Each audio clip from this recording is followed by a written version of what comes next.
We were focused upon social engineering. Roscoe Pound has given a theory of social engineering. Or while giving the social engineering, what he have done, he says that what happened, he says society, if we talk about society, saying if you talk about society, in society there are three types of rights. He's saying in society you have three types of rights. Saying private rights,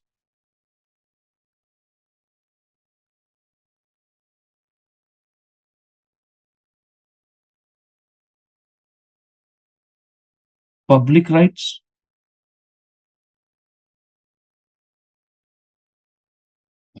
and social rights.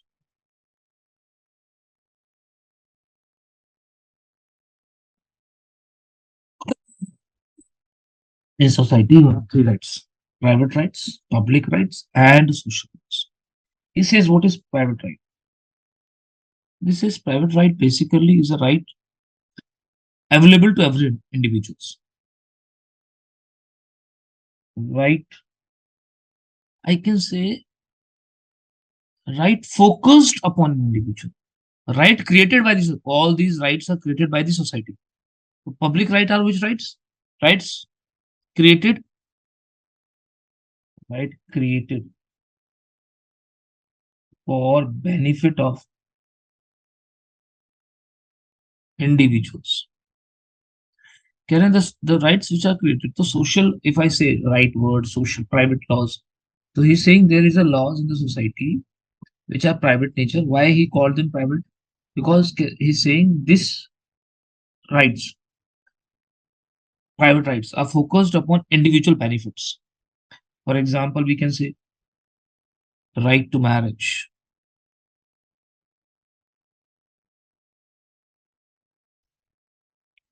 or I can say right to divorce.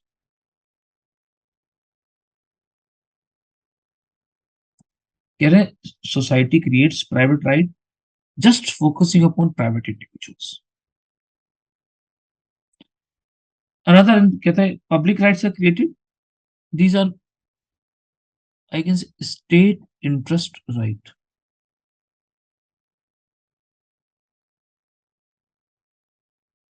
He's saying the rights are created.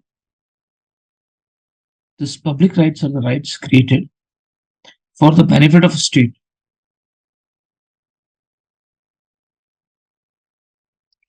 for benefit of state. For example, right to get acquire the property. For example, property law. The property law is totally focused upon state interest and the social rights. That is rights which are being created for the social development, social welfare. Right created for social welfare.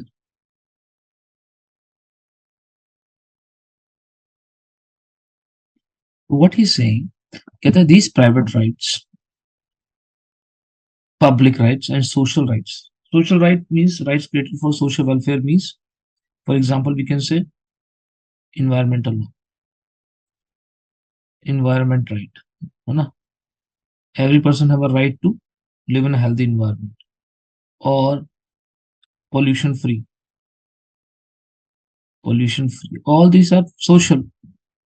Uh, they are not focusing upon individual. They are not focusing upon a state, but they are focusing upon the broader concept that is known as society.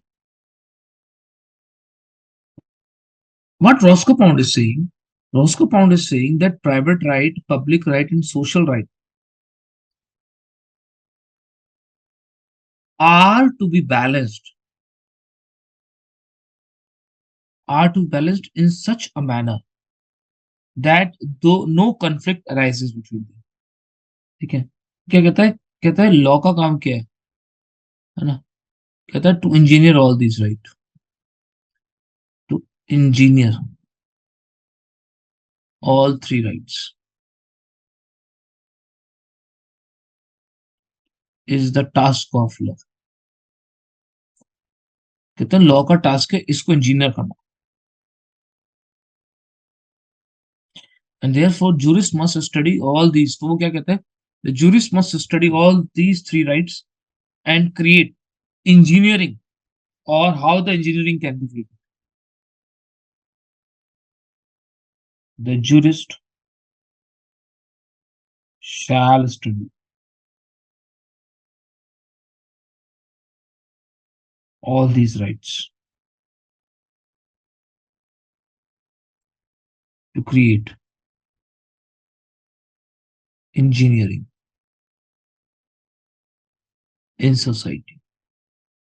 और इसी को बोलता है वो social engineering theory, social engineering theory.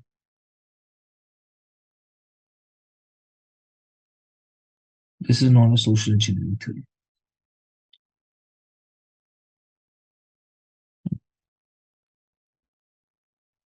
Is it clear और not? बाकी हमने पढ़ लिया, his theory is known as functional jurisprudence, है ना. On the basis of his theory, ये सब थ्योरी के बेसिस पर, यहाँ तक क्लियर है नहीं, पहले फिर बताइए फिर आगे. इज दिस क्लियर और नॉट? लास्ट क्लास से सीधा कनेक्ट किया है मैंने. तो अगर आपको याद हो, लास्ट क्लास में मैंने आपको एक चार्ट बनाया था, इफ यू रिमेम्बर, और मैंने आपको बोला था कि काम क्या है इसके अंदर, जो फ्लूइड है उसका काम है ना, लॉ की तरह इन दोनों को इंजीनियर करना, फ्रिक्शन को रिमूव करना इन तीनों में, ताकि सोशल इंजीनियरिंग क्रिएट हो पाए, है ना. और फिर वहीं से हमने क्रिएट किया कि तीन राइट है क्या. फिर उसके बाद हमने समझा कि how the social engineering is to be created. Is this clear और नॉट? किसी व्यक्ति को कोई सवाल पूछेगा please. When Roscoe Pound is saying it is the duty of a jurist to study all these rights and to do the social engineering, Roscoe Pound does not stop just simply saying this. Roscoe Pound, on the basis of his theory, and give five postulates. Roscoe Pound five jural postulates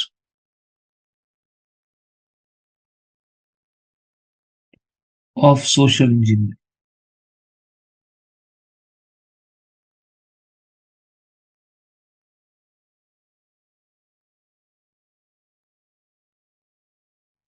Roscoe Pound give the five jural postulates of social engineering. That is how you must create social engineering. That is how these rights to be dealt with, इनको किस तरीके से deal करना चाहिए. और वो कहता है अगर आप इस तरीके से डील करोगे तो सोशल इंजीनियरिंग डेवलप हो सकती है. क्या है उसके five points, five postulates, five mantras of social engineering. First कहता है one one person should not create और commit an external aggression upon the other person. One person, no person, no person shall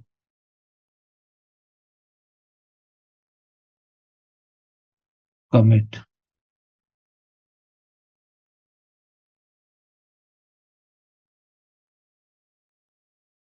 I have a network problem, please. Commit an external aggression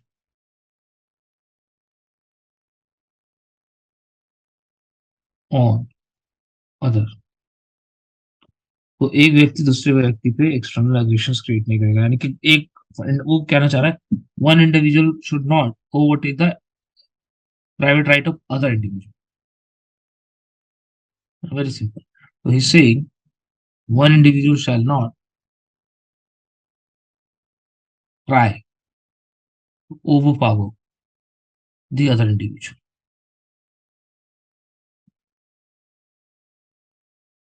second, he saying the resource of society,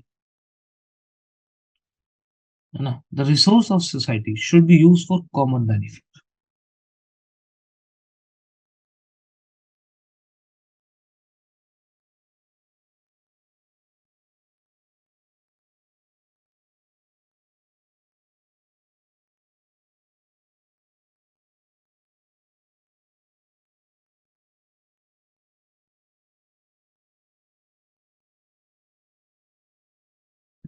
The resource of society should be used for common benefit. External aggression. तो पहला क्या है? One should not commit an external aggression on other first. Second, the resource of the society should be used for common benefit. The resource of the society should be used for common benefits means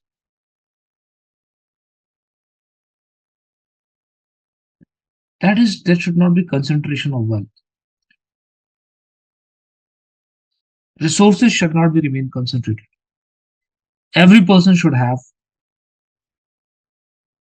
complete access to the resources of the society.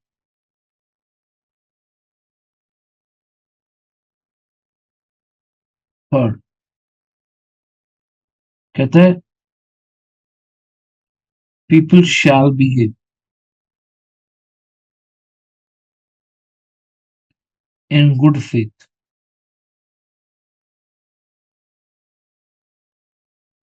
with each other.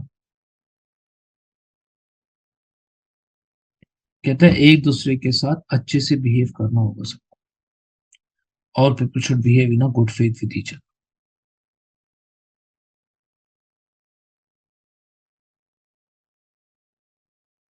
Fourth,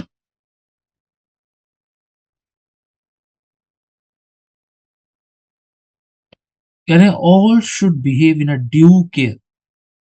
That is all member of society.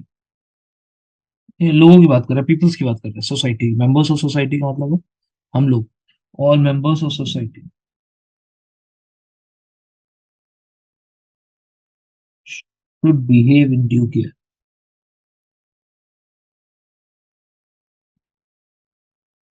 Due care. All members of the society should behave in due care. That is, they should behave in a manner that one should not create the unnecessary risk to others. Due care in a manner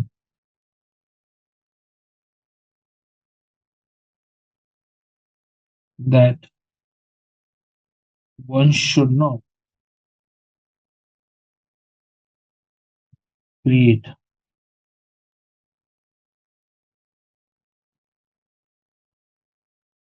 unnecessary risk to others. किसी और को risk create ना हो.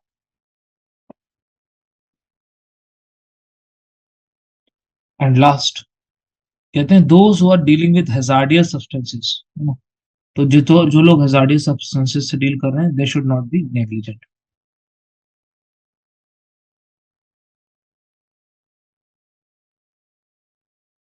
All those dealing with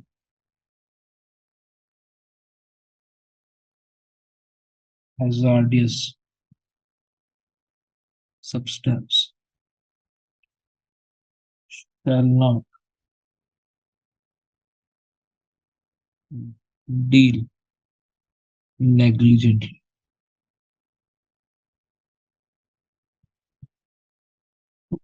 basically ये this is a duration जब violent versus future exist करता है तब की पॉपुलेशन इसलिए वो ऐड किया गया होगा, है ना. तो रॉस्को फाउंड वेरी क्लियरली कहते हैं ये पांच अगर चीजें बिहेव कर दी सोसाइटी ने इस तरीके से तो फिर सोशल इंजीनियरिंग क्रिएट हो जाएगी, यानी कि बैलेंस क्रिएट हो जाएगा ऑल द राइट्स के बीच में एंड हार्मोनी क्रिएट हो जाएगी.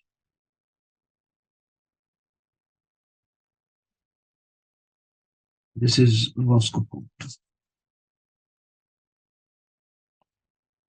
चलिए, किसी को कोई सवाल है तो बताइए.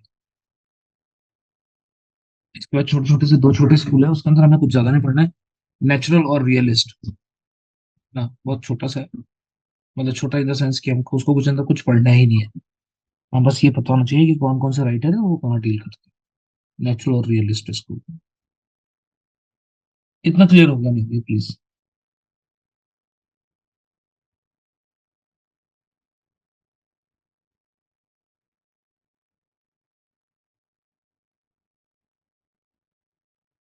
अरे टॉट्स में नहीं है वायलेंट वर्सेस फ्लेक्चर का जिसमें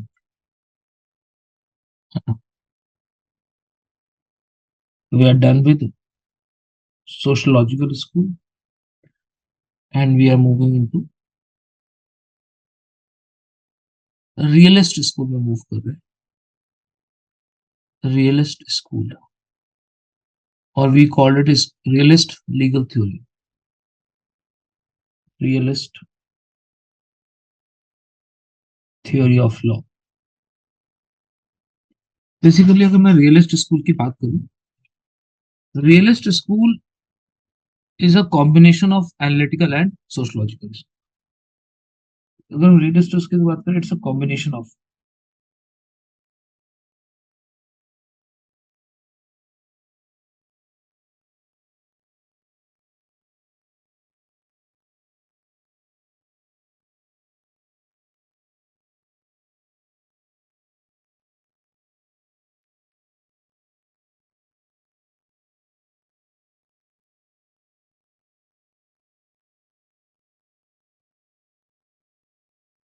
तो अगर मैं इस स्कूल की जुरिस्प्रूडेंस की बात करूं,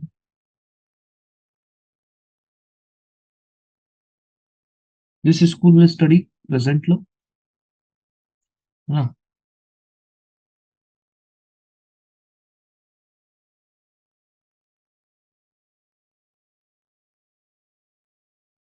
एंड फ्यूचर,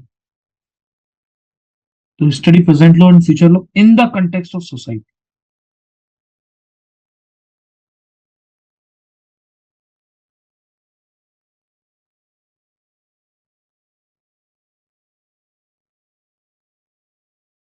ये jurisprudence होने वाली है, तो area of jurisprudence is both study both present law and future law. अगर मैं इस स्कूल की legal theory, general legal theory की बात करूं,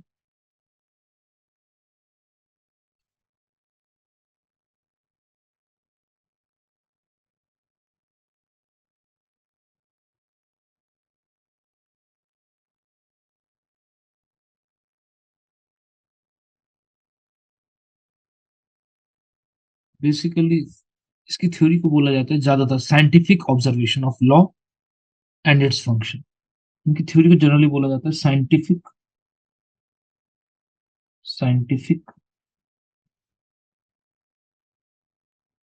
ऑब्जर्वेशन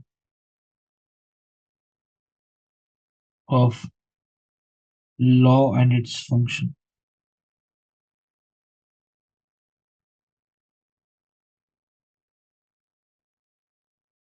इनको विंग ऑफ सोशल जुरिस्प्रूडेंस भी बोला जाता है, wing of social jurisprudence.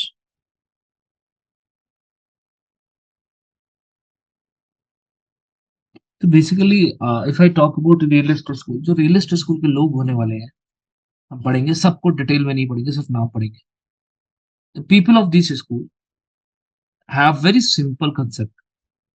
What they do, they study present law, find out the lacunas in the present law, and propose the changes which are possible in the future law in the context of how it function in the society. तो अगर reality में deal करते हैं, real school का मतलब कि they are dealing with reality, present में जो लॉ है उनमें क्या कमियां हैं और उनको किस तरीके से सुधार कर, है ना, आगे सोशल वेलफेयर में यूज किया जा सकता है। यही काम है इस स्कूल का। सारे लोग इस पे, इस बात पे फोकस करेंगे। Basically realist theory develop America में हुई, बट बहुत जगह देखी गई, है ना, तो अमेरिकन जुरिस्प्रूडेंस है। बेसिकली इस स्कूल के जो फाउंडर है, रियलिस्ट स्कूल की फाउंडर है, founder is Friedman, Friedman founder, Friedman is known as the founder of this school.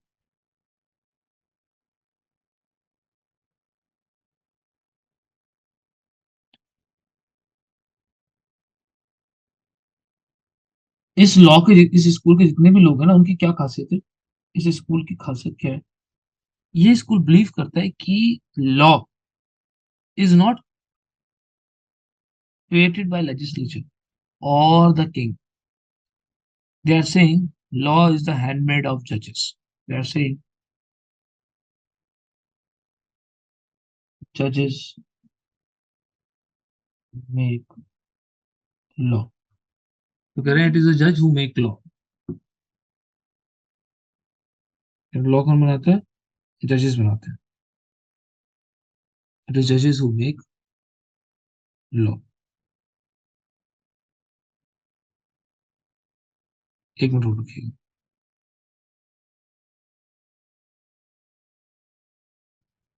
What they are saying, जजेस मेक लॉ. ये पूरा फोकस करने वाला है. हम इस स्कूल की इसी बात पे फोकस करेंगे. तो what they are saying, it is not the legislature who make the law. It's not the legislature who make law. That is not the legislature who is making the law. It's judges who make law. That is a judge who make the law. Judge बनाते हैं law. How? तो कहता है what how judges make law basically. What is saying? They are saying इस school के लोग क्या कहते हैं? कहते हैं law is not certain. कहते हैं law is not certain.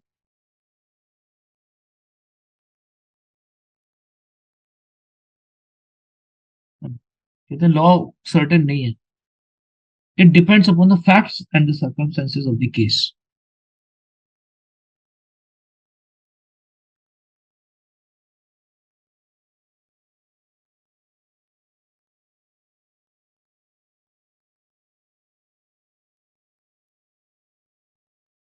कहते हैं ये fact and circumstances of the case पर depend करता है and hence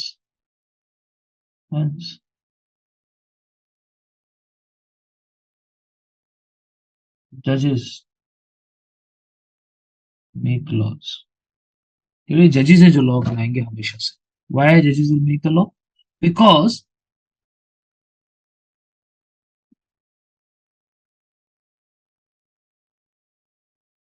लेजिस्लेचर तो सिर्फ बता देंगे कि मर्डर करने पे डेथ होगी. अब कौन से मर्डर पे डेथ मिलेगी या कौन से पे लाइफ इंप्रिजमेंट मिलेगी या कौन से पे कम सजा मिलेगी वो कौन डिसाइड कर?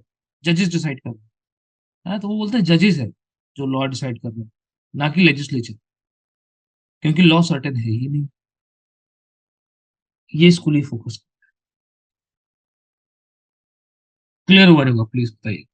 That is not as realistic school. अगर मैं इसके जूरिस्ट की बात करूं,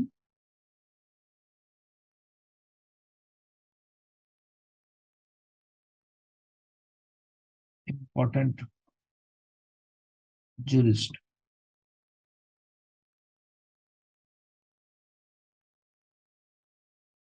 बेसिकली अमेरिकन जूरिस्प्रूडेंस है. तो कुछ इंपॉर्टेंट, जे फ्रैंक इंपॉर्टेंट नाम है जो बड़े फेमस है इसमें. जे फ्रैंक. प्रिंट मैंने आपको लिखाई दिया है ना. उसके अलावा लिखवा रहा हूँ. Oliver Wendell Holmes. Oliver Wendell Holmes. है ना. तो विंडल के नाम से आपको इनका नाम सुनने मिलेगा. है ना. Third is Karl Lewin. Karl Lewin.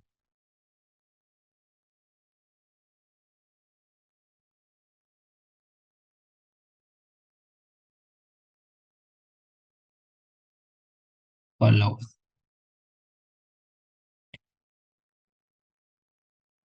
And fourth is Thurman Wesley Arnold. Thurman Thurman Wesley Arnold. Wendland, Lewin, Frank, or Arnold are some famous names of this school.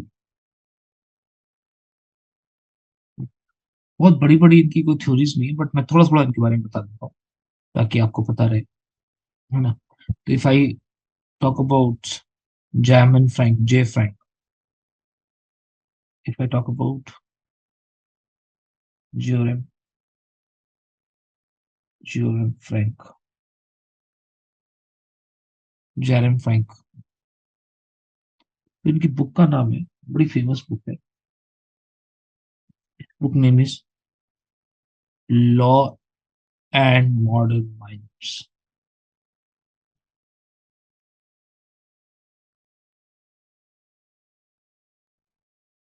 What Jerome Frank is saying, they are saying simple, वही, कोई jurisprudence नहीं समझना है कुछ, वही simple legal theory है। Is very simply saying what, जो हमने पढ़ा, very simple, that if you are talking about law, law is not uniform, it is not certain, ठीक है, it is dependent upon the facts of the circumstances.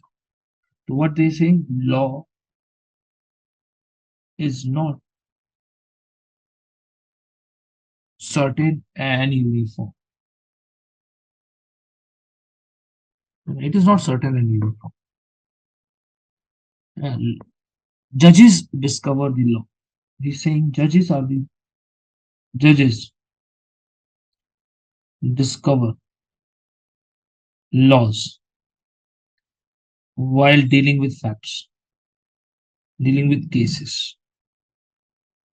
कहते हैं जब cases से deal कर रहे होते हैं तब जजेस क्या करते हैं, लॉ को डिस्कवर करते हैं, वही लॉ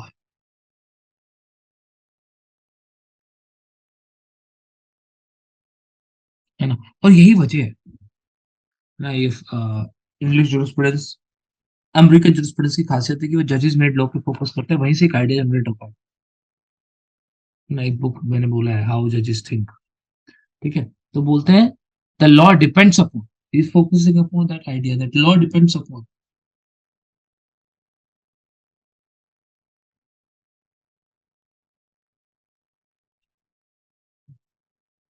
पर्सनल इंप्रूवमेंट्स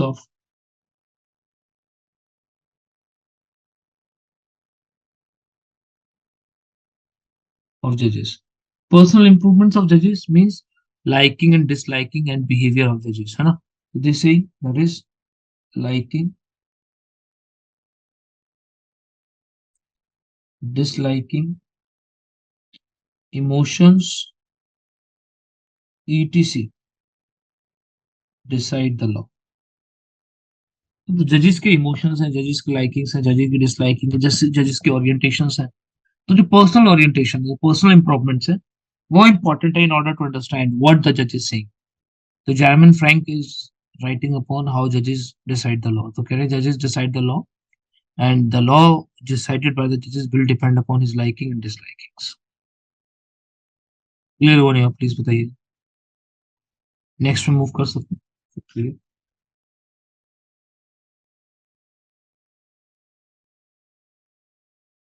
चलिए ठीक है, नेक्स्ट पे मूव करते हैं। बहुत जल्दी से खत्म करते हैं इसको, है ना, कुछ इसमें इंटरेस्टिंग ऐसा कुछ है नहीं।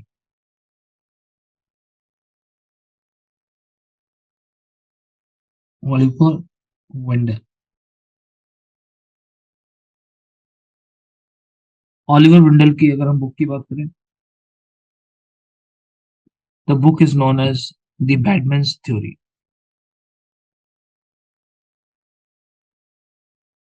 द बैडमैन, इनकी थ्योरी का नाम भी है the bad man theory. Very simple, is very simple, idea is very simple. First is जजेस मेक लॉ, ऑब्वियस है, रियलिस्ट स्कूल का ऐसी बातें फोकस करेगा, जजेस will make the law. What he say कह रहे हैं, जजेस की ड्यूटी है कि he shall apply the law as it is given. जजेस शैल, जजेस shall apply law as it is and shall not shall not rectify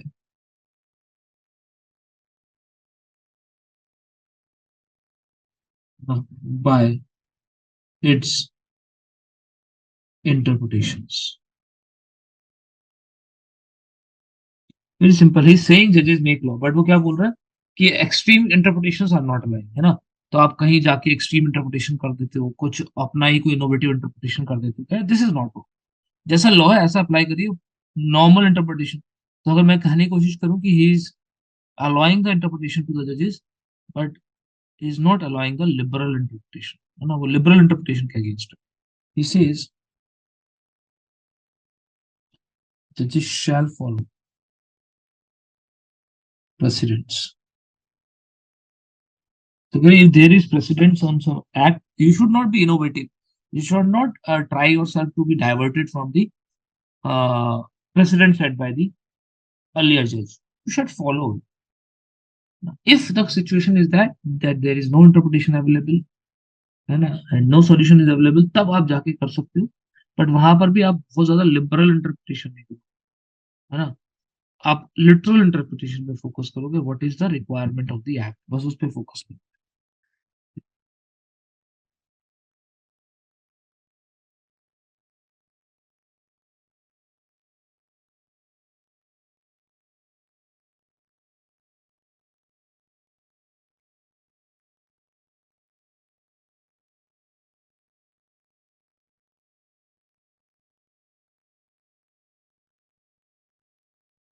is it clear?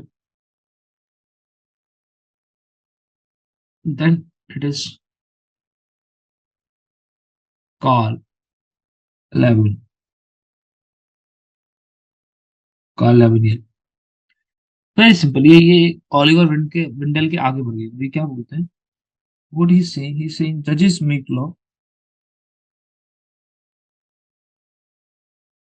Laws and in this formation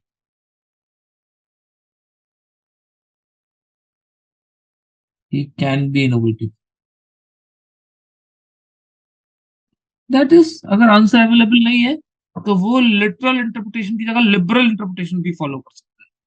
Karl विले इल्वेन के लिए कह रहे हैं आप करिए, किसने मना नहीं किया। कह रहे व्हाट व्हाट दे से, जजेस duty is to find out, कहते जजेस duty is to find what law ought to be. कह रहे लॉ क्या होना चाहिए, यही तो ड्यूटी है आपकी, फाइंड आउट करने की। ये सारे अमेरिकन जूरिस्ट हैं। कुछ और भी है, जैसे अगर मैं बात करूं, रियलिस्ट स्कूल में कुछ जूरिस्ट हैं, स्टूडेंट जूरिस्ट बोलते हैं, जो स्टूडेंट से बिलोंग करते हैं। वो इसी स्कूल के तो स्टूडेंट से बिलोंग करते हैं। हाँ, और वीकेंड से इसको बोला जाता है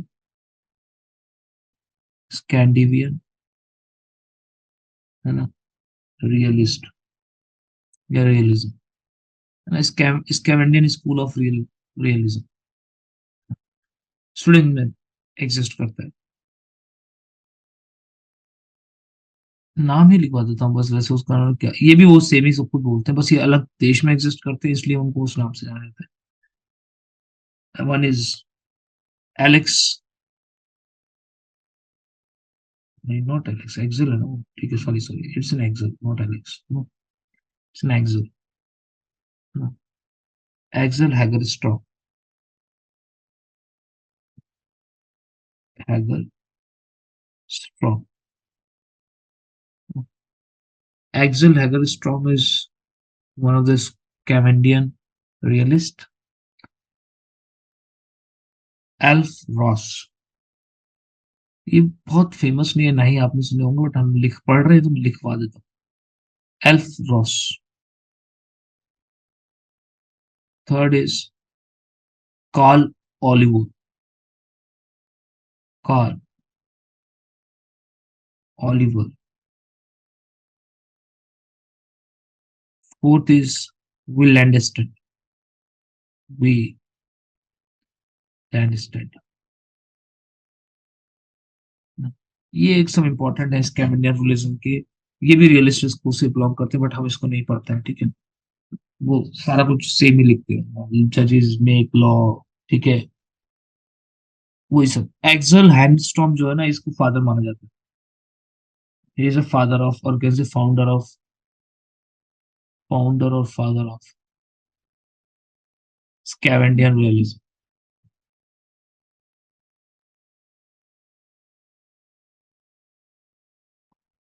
बाकी सारी बातें सेम, तो हम इतना फोकस नहीं करेंगे।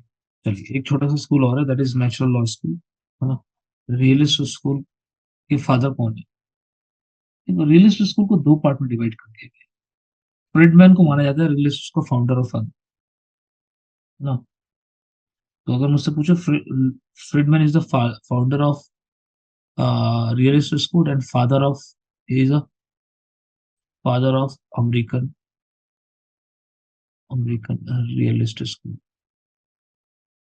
ठीक, जो हमने पढ़ाई है अमेरिकन। और ये स्वीडन का है। किसी ने मुझसे कोई सवाल पूछा है, सवाल किसने भागा? सर, ग्रेवी तो जज मेड लॉ कहता है, तो वो भी रियलिस्ट नहीं, वो जजेस मेड लॉ को इस तरीके से नहीं पढ़ता जिससे रियलिस्ट स्कूल पढ़ता है ना। वो ये कभी नहीं बोलता कि जजेस ही बनाएंगे लोग, है ना। वो कहते हैं इम्प्लीकेशंस की बात है। और फिर वो दूसरी बात क्या है उसका, तो उसको रियलिस्ट स्कूल में क्यों नहीं रखा गया? नो डाउट वो जज को जजमेंट लॉ पे फोकस करता है, बट अगर आप जितने भी रियलिस्ट स्कूल को पढ़ेंगे तो उनका सारा फोकस है पास्ट को, प्रेजेंट और फ्यूचर को सोसाइटी से पढ़ना। Grey present plus future plus society नहीं पढ़ता है ना।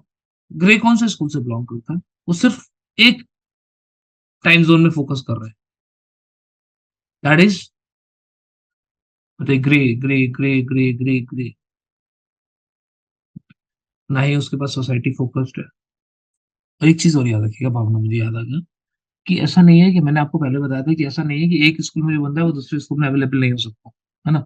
ऐसे बहुत सारे जूरिस्ट अभी मिलेंगे हमें आने वाले टाइम में, अभी पढ़ेंगे थोड़ी देर बाद, जो और स्कूल में भी बिलोंग करते हैं ना। तो grey basically study past law, तो सॉरी प्रेजेंट लॉ, है ना। तो वो एनालिटिकल स्कूल से बिलोंग करते हैं, वहां पे जाके वो बात करते हैं, हमने पढ़ा नहीं है उनको वहाँ पे, हमने डेफिनेशन पार्ट में पढ़ाया है उनको। फिर वो अगर आप देखेंगे तो फिलोसफिकल स्कूल में भी उनकी जूरिस्प्रूडेंस कहीं ना कहीं फॉलो करी जाती है। ठीक है, तो obviously we can put them into realist school also, क्योंकि वो जजमेंट लॉ की बात कर रहे हैं, बट क्योंकि वो सोसाइटी को कंटेक्स्ट में नहीं पढ़ते हैं, इसलिए उनको नहीं रखा। चलिए नेक्स्ट इज